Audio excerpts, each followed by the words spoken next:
প্রিয় ছাত্রছাত্রীবৃন্দ, যারা 2026 সালের মাধ্যমিক পরীক্ষা দেবে তাদের জন্য একটা সমাধান আমি তোমাদের করে দিচ্ছি। তোমরা একটু ফলো করো। আমার অঙ্কগুলো তোমরা যদি ফলো করো, ভবিষ্যতে তোমরা সাফল্য পাবে। এবং সবচেয়ে বড় কথা, অঙ্কের ক্ষেত্রে যত প্র্যাকটিস করবে তত তুমি সাফল্যের কাছে পৌঁছে যাবে। দেখো, এখানে একটা সমাধান দেওয়া রয়েছে। এই সমাধানটা কি করে করবে? এই সমাধানটা করবার সময় এখানে যেমন আছে x+3 বাই x-3 যেমন আছে লিখে নিলাম। লিখে নিয়ে 6টা উপরে গুণ করলাম, 6x - 18, আর নিচে x+3 যেমন আছে রইল, তারপর বাকি সব যেমন আছে রইল। এবারে দেখো x-3 আর x+3 লসাগু করলে x-3 ইন্টু x+3।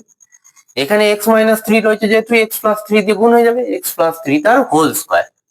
এখানে x+3 রয়েছে, তার মানে x-3 দিয়ে গুণ হবে, x-3 into 6x - 18 equal to 5। এটার হোল স্কয়ার ভাঙলে কত হচ্ছে? x square plus 6x plus 9। এইটার হোল স্কয়ার ভাঙলে কি হচ্ছে?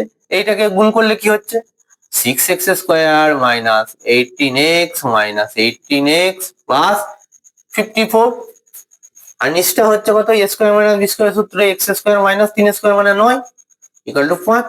তাহলে উপরটা ক্যালকুলেশন করলে কত হচ্ছে? 7x স্কয়ার, 18 36, 36 থেকে 6 বাদ দিলে হচ্ছে 30x, আর 54 এর সঙ্গে 9 যোগ করলে হচ্ছে 63, আর নিচে হচ্ছে x square minus 9 equal to 5। এবার এই x স্কয়ার মাইনাস 9টা কোনাগুনি গুণ করে দিচ্ছি। এইদিকে যাচ্ছে 7x square minus 30x plus 63 equal to 5x square minus 45।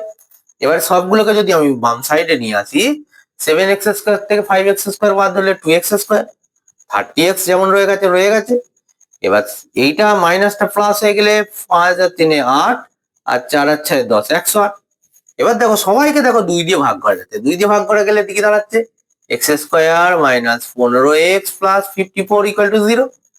এবারে 54 কে যদি আমি ভাঙি, 6 9 54, তাহলে 6x মাইনাস 9x প্লাস 54। এবার এই দুটো থেকে x কমন গেলে x মাইনাস 6, এইটা থেকে 9 কমন গেলে x minus 6 equal to 0। x minus 6 common চলে এলো, x মাইনাস 9 ইকুয়াল টু 0। তাহলে x মাইনাস 6 ইকুয়াল টু 0 হলে x সমান কত হচ্ছে? 6। অথবা x মাইনাস 9 ইকুয়াল টু 0 হলে x সমান কত হচ্ছে? 9। তাহলে নির্ণয় সমাধান কত? x সমান 6, 9। এটাকে বারবার প্র্যাকটিস করবে, তাহলে দেখবে খুব সহজ লাগবে। ঠিক আছে, ধন্যবাদ।